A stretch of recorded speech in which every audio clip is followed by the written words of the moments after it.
بسم اللہ الرحمن الرحیم۔ آج کا ہمارا سوال یہ ہے کہ اگر کسی شخص نے قرآن پاک پر ہاتھ رکھ کر زمانہ ماضی میں کسی کام کے بارے میں حلف اٹھایا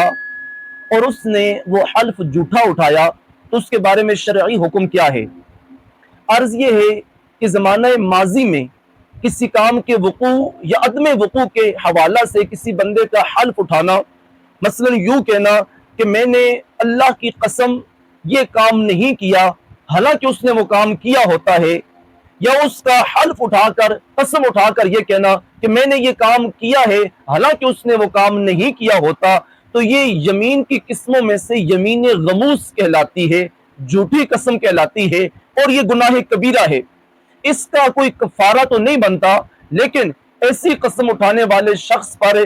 توبہ لازم ہے، استغفار لازم ہے کہ اس نے گناہ کبیرہ کا ارتکاب کیا ہے، اور گناہ کبیرہ کے مرتکب پر صدق دل سے توبہ استغفار لازم ہوتی ہے۔ لہذا جس بندے نے زمانہ ماضی میں کسی کام کے ہونے یا نہ ہونے کے اعتبار سے جھوٹی قسم کھائی ہے، اس پر توبہ استغفار لازم ہوگی، کفارہ لازم نہیں ہوگا۔ اللہ کریم ہمیں عمل کی توفیق عطا فرمائے۔